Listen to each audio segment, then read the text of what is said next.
Today's topic, आज हम सीखेंगे पास्ट का तीसरा रूप, पास्ट का थर्ड पार्ट सीखेंगे, पास्ट परफेक्ट टेंस। अब देखिए पास्ट परफेक्ट टेंस की पहचान क्या होती है, कैसे पहचानेंगे कि ये वाक्य पास्ट परफेक्ट का है कि नहीं है। देखिए पास्ट परफेक्ट में पाया जाता है कि कार्य यानी क्रिया है जो भूतकाल में हो चुकी होती है। क्रिया यानी कार्य कहाँ समाप्त होता है, भूतकाल में समाप्त हो चुका होता है। या फिर इस तरीके से पहचान सकते हैं जिन वाक्यों की क्रिया के अंत में क्या लिखा रहेगा, चुका था, चुकी थी, चुके थे, ऐसे शब्द मिलेंगे आपको। देखिए पास्ट परफेक्ट टेंस की सहायक क्रिया जो होती है वो हैड होती है, केवल हैड। चाहे सब्जेक्ट सिंगुलर हो तो उसके साथ हैड लगेगा, या सब्जेक्ट प्लूरल हो तो भी हैड लगेगा। और मुख्य क्रिया यानी मेन वर्ब जो होती है उसका तीसरा रूप लगाते हैं। तीसरा रूप यानी वर्ब की थर्ड फॉर्म का प्रयोग करते हैं। ये आपकी पहचान हो गई। और मैं आपको बता दूं परफेक्ट किसी भी टेंस का परफेक्ट हो, चाहे प्रेजेंट का परफेक्ट हो, चाहे पास्ट का परफेक्ट हो, चाहे फ्यूचर का परफेक्ट हो, वर्ब की हमेशा थर्ड फॉर्म ही लगती है परफेक्ट में। समझ पा रहे हैं? ये हो गई आपके पास्ट परफेक्ट टेंस की पहचान। इस तरीके से आप पहचान पाएंगे। और इसमें दो तीन चीजें याद करने लायक हैं जो कि आपको इस पर ध्यान देना है कि पास्ट परफेक्ट में हेल्पिंग वर्ब एक ही होती है, हैड। चाहे सिंगुलर सब्जेक्ट हो चाहे प्लूरल, उन दोनों के साथ में क्या लगता है, हैड ही लगता है। और मेन वर्ब में थर्ड फॉर्म लगाते हैं। प्लीज हमारे चैनल मात्र छाया कोचिंग को सब्सक्राइब करें, वीडियो को लाइक और शेयर करें, कमेंट में मुझे फीडबैक जरूर लिखें। अब देखिए अब कैसे ट्रांसलेट करना सीखेंगे हम, हिंदी से इंग्लिश में ट्रांसलेट कैसे करते हैं प्रेजेंट परफेक्ट टेंस को। और इसके साथ रूल्स के साथ रूल्स के अनुसार हम ट्रांसलेट करेंगे। देखिए अफर्मेटिव सेंटेंस, अगर अफर्मेटिव सकारात्मक जो वाक्य होते हैं उनको कैसे आप हिंदी से इंग्लिश में ट्रांसलेट करेंगे, उनका नियम क्या रहेगा, रूल्स क्या रहेगा, वो देखिए। ये रूल्स दिया हुआ है। रूल्स क्या है, पहले सब्जेक्ट को निकालना है, फिर हैड लगाना है। हमारी हेल्पिंग वर्ब एक ही है, हैड। चाहे सिंगुलर सब्जेक्ट हो चाहे प्लूरल हो, यहाँ कुछ ध्यान देने वाली बात ही नहीं है, हैड लगाना है। उसके बाद में वर्ब, यहाँ ध्यान देने वाली बात है, वर्ब की थर्ड फॉर्म लगानी है। फिर उसके बाद ऑब्जेक्ट लगाएंगे। देखिए एक हिंदी में वाक्य लिया हुआ है, मैं पुस्तक पढ़ चुका था। मैंने कहा था जिस वाक्य के अंत में चुका था, चुकी थी, चुके थे, या फिर आ था, ई थी, ए थी, ऐसे शब्द आएंगे। देखिए मैं पुस्तक पढ़ चुका था, तो पढ़ने का काम किसने किया, मैंने। तो मैं शब्द क्या है, सब्जेक्ट है, तो आई, फिर हैड। पढ़ने की क्या होती है, read, read, read, read, third form read की रीड ही होती है। I had read the book. अब दूसरा वाक्य है, वह पहले ही भोजन कर चुका था। तो सब्जेक्ट हमारा वह है तो ही लग गया, फिर हैड लग गया, उसके बाद में ये एडजेक्टिव शब्द आ गया, ही हैड ऑलरेडी टेकन। भोजन करने का उन्होंने ईटन भी कर सकते हैं, और यहाँ टेकन कर दिया है उन्होंने, तो ये थर्ड फॉर्म लग गई, take, take, taken, third form. Take की थर्ड फॉर्म होती है टेकन। ही हैड ऑलरेडी, पहले ही की अंग्रेजी क्या होगी, already. He had already taken the food. The food क्या है, ऑब्जेक्ट। टेकन क्या है, हमारी वर्ब, मेन वर्ब है। और ऑलरेडी पहले की अंग्रेजी हो गई। हैड हेल्पिंग वर्ब, जो हमारी पास्ट परफेक्ट की हेल्पिंग वर्ब वो हैड है, और ही क्या हमारा सब्जेक्ट है। समझ में आ रहा है? अब नेगेटिव देखेंगे। नेगेटिव सेंटेंस यानी नकारात्मक वाक्य, ऐसे वाक्य जिन वाक्यों में वाक्य के बीच में केवल नहीं लगा हो। देखिए गाड़ी स्टेशन पर नहीं पहुंची है, इसको किस नियम से बनाएंगे, इस नियम के अनुसार बनाएंगे, इस रूल्स के हिसाब से बनाएंगे। रूल्स क्या कह रहा है, पहले सब्जेक्ट को निकालेंगे पूरे वाक्य में से, फिर हैड लगाएंगे, फिर नहीं की अंग्रेजी लगाएंगे, फिर वर्ब, वर्ब की थर्ड फॉर्म लगाएंगे, फिर ऑब्जेक्ट। तो गाड़ी स्टेशन पर नहीं पहुंची थी, तो किसके बारे में बात हो रहा है, गाड़ी के बारे में बात हो रही है। तो द ट्रेन हैड नॉट, नहीं की अंग्रेजी आ गई नॉट। फिर उसके बाद में पहुंचने की अंग्रेजी होती है रीच, क्या होती है REACH, रीच माना होता है पहुंचना, ये होगी फर्स्ट फॉर्म। अब है लगानी कौन सी फॉर्म है, थर्ड फॉर्म, तो रीच्ड, रीच्ड और रीच्ड, थर्ड फॉर्म क्या होगी हमारी रीच्ड, इसमें ED और लगा दिया, थर्ड फॉर्म बन गई। The train had not reached, ये मेन वर्ब होगी, ठीक है। अब उसके बाद कहां नहीं पहुंची, स्टेशन पर, ऑब्जेक्ट क्या हमारा स्टेशन, तो द स्टेशन ऑब्जेक्ट हो जाएगा। दूसरा वाक्य है, सेकंड वाक्य सेंटेंस है, विद्यार्थी ने गृह कार्य नहीं किया था, विद्यार्थी ने गृह कार्य नहीं किया था, ये हमारा दूसरा वाक्य। इसको कैसे ट्रांसलेट करेंगे, पहले सब्जेक्ट को निकालें, किसके बारे में बात हो रही है, विद्यार्थी के, तो वो हमारा सब्जेक्ट हो जाएगा। स्टूडेंट हैड नॉट, किया, करने की अंग्रेजी होती है डू, तो डू की थर्ड फॉर्म हो गई डन, सेकंड फॉर्म होती है डिड और फर्स्ट फॉर्म होती है do, do did done, do हो गई फर्स्ट फॉर्म, डिड हो गई सेकंड फॉर्म, डन हो गई थर्ड फॉर्म। तो किया, किया की अंग्रेजी क्या हो गई done. Student had not done, object क्या बचा है गृह कार्य, गृह कार्य को बोलते हैं होमवर्क। इस तरीके से हमारा नेगेटिव सेंटेंस ट्रांसलेट हो जाएगा। अब पढ़ेंगे हम इंट्रोगेटिव सेंटेंस। इंट्रोगेटिव सेंटेंस में क्या होता है, जिन वाक्यों के पहले क्या शब्द आता है उन वाक्यों की अंग्रेजी, उन वाक्यों में अंग्रेजी हेल्पिंग वर्ब पहले लगाते हैं। क्या की अंग्रेजी क्या लगाते हैं, हेल्पिंग वर्ब। हमारी हेल्पिंग वर्ब क्या है, हैड है।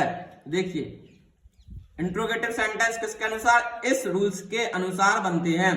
पहले हेल्पिंग वर्ब लगाएंगे, क्या की अंग्रेजी, फिर सब्जेक्ट लगाएंगे, फिर वर्ब की थर्ड फॉर्म ऑब्जेक्ट, फिर क्वेश्चन मार्क। सबसे सरल है ये। देखिए क्या मैं यह पुस्तक पढ़ चुका था, क्या मैं यह पुस्तक पढ़ चुका था। देखिए क्या की अंग्रेजी मैंने हैड लगाई हुई है, हेल्पिंग वर्ब, फिर सब्जेक्ट हमारा क्या है आई, हैड आई रीड। अब रीड की थर्ड फॉर्म रीड ही होती है, ऊपर बता चुका हूं मैं इस वाले सेंटेंस में। हैड आई रीड, पढ़ चुका की अंग्रेजी रीड। अब ऑब्जेक्ट क्या बचा हमारा, यह है पुस्तक, दिस बुक। इस तरीके से इंट्रोगेटिव सेंटेंस आपका ट्रांसलेट हो जाएगा। एक और एग्जांपल लिया हुआ है मैंने यहाँ, क्या तुमने अपना कार्य कर लिया था, तो हैड यू, यू क्या हो गया हमारा सब्जेक्ट, डन, यहां फिनिश भी कर सकते हैं, had you done your work. इस तरीके से हमारा इंट्रोगेटिव सेंटेंस ट्रांसलेट हो जाएगा हिंदी से इंग्लिश में। अब आता है interrogative negative sentence. Interrogative negative sentence, interrogative negative sentence वाक्य के पहले, हिंदी में वाक्य के पहले क्या होगा और वाक्य के बीच में नहीं शब्द लगा होगा, ये इंट्रोगेटिव नेगेटिव सेंटेंस हो जाएगा। नियम क्या है, रूल्स क्या है जिससे हम ट्रांसलेट करेंगे हिंदी से इंग्लिश में। पहले हैड लगाएंगे, फिर उसके बाद में सब्जेक्ट, फिर नॉट, फिर वर्ब, वर्ब की थर्ड फॉर्म, उसके बाद में ऑब्जेक्ट। ये नियम है। हिंदी में वाक्य क्या है, क्या तुमने अपना कार्य नहीं किया था। देखिए पहले क्या लगा हुआ है, बीच में नहीं लगा है, इसलिए ये इंट्रोगेटिव नेगेटिव सेंटेंस है।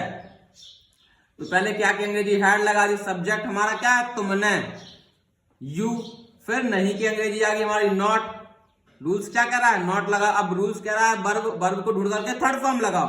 करने की अंग्रेजी क्या होती है डू, और डू की third form done. Had you not done, किसका काम, अपना काम, तो यू के साथ लगता है अपने की अंग्रेजी your work, your work. Had you not done your work, क्या तुमने अपना कार्य नहीं किया था। दूसरा वाक्य है, क्या मैंने यह पुस्तक नहीं पढ़ी थी। Had I not read this book. Had हो गया जो हमारा क्या की अंग्रेजी आ गया, सब्जेक्ट हमारा आई है, नॉट नहीं की अंग्रेजी लग गई। पढ़ने की अंग्रेजी होती है रीड, और रीड की थर्ड फॉर्म रीड ही होती है, और ऑब्जेक्ट है हमारा दिस बुक। अब हम पढ़ेंगे अदर इंट्रोगेटिव सेंटेंस। आशा करता हूं कि समझ में आया होगा इंट्रोगेटिव नेगेटिव सेंटेंस तक, समझ में आया है। Yes, sir. Other interrogative negative sentence क्या होते हैं, देखिए ये इंट्रोगेटिव का ही पार्ट होता है, लेकिन अदर इंट्रोगेटिव में ऐसे वाक्य आते हैं जिन वाक्यों के बीच में प्रश्नवाचक शब्द आते हैं। कैसे शब्द आते हैं? प्रश्नवाचक, जो ऐसे शब्द होते हैं जो प्रश्नों में यूज किए जाते हैं, जैसे क्यों, कब, कैसे, कहां, ऐसे शब्द वाक्य के बीच में आएंगे। और उन वाक्यों को बनाते वक्त उन शब्दों को पहले लिखा जाता है अंग्रेजी में बनाते वक्त। देखिए, ये इस प्रश्नवाचक चिन्ह का मतलब है, क्वेश्चन मार्क का मतलब है पहले उन शब्दों की अंग्रेजी लिखनी है जो वाक्य के बीच में आए हैं, प्रश्नवाचक शब्द।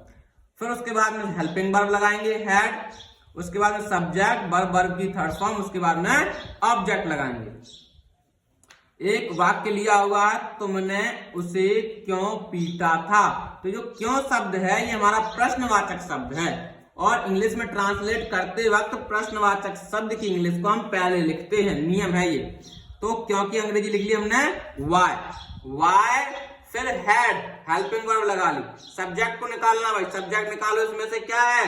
तुमने, तुमने की अंग्रेजी होगी हमारी यू, वाई हैड यू। अब वर्ब निकालिए, वर्ब क्या कर रहा है, उसने क्रिया क्या करी है? पीटा, पीटने की अंग्रेजी है बीट, BEAT, बीट, बीट की थर्ड फॉर्म होगी beaten, why had you beaten. Object क्या बचा है? उसे, उसे की अंग्रेजी होगी हिम। तो पूरा सेंटेंस किस प्रकार से ट्रांसलेट हो गया? Why had you beaten him. समझ में आया? अब दूसरा वाक्य हमारा, तुमने अपना काम कब किया था।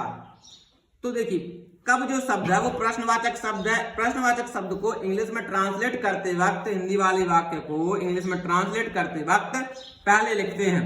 तो कब के इंग्लिश को पहले लिखेंगे, कब को इंग्लिश में बोलते हैं व्हेन, व्हेन हैड। अब हमारा सब्जेक्ट है तुमने, की अंग्रेजी होगी यू, तू, तुमने, आप, इनकी अंग्रेजी होती है यू। व्हेन हैड यू किया, या की अंग्रेजी done, when had you done. Object क्या है? अपना काम, तुमने के साथ में लगता है योर, वर्क, काम की अंग्रेजी वर्क और अपना की अंग्रेजी your. When had you done your work. Other interrogative negative, other interrogative negative वाक्य कौन से होते हैं? वाक्य के बीच में प्रश्नवाचक शब्द के साथ में नहीं और शब्द लग जाता है, उनको बोलते हैं, उन वाक्यों को बोलते हैं अदर इंट्रोगेटिव नेगेटिव सेंटेंस। देखिए नियम क्या होगा, रूल्स क्या होगा? पहले प्रश्नवाचक शब्द की अंग्रेजी, यानी प्रश्नवाचक शब्द कौन से? क्यों, कब, कैसे, कहां, कितना, कितने, किसका। समझ में आ रहा है? Yes sir. तो उनकी इंग्लिश हम क्या करेंगे? पहले निकालेंगे, फिर उसके बाद में हेड लगाएंगे, फिर सब्जेक्ट को पूरे वाक्य में से ढूंढेंगे, हिंदी वाले वाक्य में से पूरा ढूंढ के सब्जेक्ट लिखेंगे, फिर नहीं की इंग्लिश नॉट लगा देंगे, फिर वर्ब, वर्ब की थर्ड फॉर्म, फिर ऑब्जेक्ट, फिर क्वेश्चन मार्क लगाना बहुत जरूरी होता है। वाक्य है, तुमने उसे क्यों नहीं पीटा था, तुमने उसे क्यों नहीं पीटा था। तो देखिए क्यों शब्द लगा है, इसको हम पहले निकालेंगे वाई, फिर हेड लगाएंगे रूल्स के हिसाब से हेड, फिर सब्जेक्ट हमारा क्या है? तुमने, तो यू लगा दिया, फिर तुमने के बाद में क्या, सब्जेक्ट के बाद में क्या कह रहा है? नॉट लगाओ, तो नॉट किसकी अंग्रेजी है? नहीं की, तो नॉट लगा दिया। वर्ब क्या? पीटा, तो पीटने के लिए क्या होती है? बीट, और बीट की थर्ड फॉर्म होगी हमारी बीटन। और ऑब्जेक्ट क्या है हमारा? उसे, ऑब्जेक्ट क्या है? उसे, तो उसे की अंग्रेजी होगी हमारी हिम। किस प्रकार से ट्रांसलेट हो गया? देखिए, why had you not beaten him, ये हमारा प्रश्नवाचक शब्द, क्वेश्चन मार्क वर्ड हो गया, फिर हेल्पिंग वर्ब लग गई, ये हमारा सब्जेक्ट है, ये नॉट, फिर वर्ब है, वर्ब की थर्ड फॉर्म लगा दी हमने बीटन, फिर ऑब्जेक्ट हमारा हिम हो गया। लास्ट है ये, उसने कल खाना क्यों नहीं खाया था। तो क्यों की अंग्रेजी हम पहले निकालेंगे वाई, फिर हैड, सब्जेक्ट हमारा क्या है? उसने, वाई हैड ही, फिर नहीं की इंग्लिश आ गई हमारी not, why had he not खाया, ईटन, खाने के लिए क्या होती है? ईट, और ईट की थर्ड फॉर्म होगी हमारी eaten. Why had he not eaten the food, the food object, ये अदर ऑब्जेक्ट यस्टरडे हो जाएगा हमारा, बाद में हम टाइम लगा देंगे। Why had he not eaten the food yesterday. इस प्रकार से हमारा पास्ट का तीसरा रूप समाप्त होता है।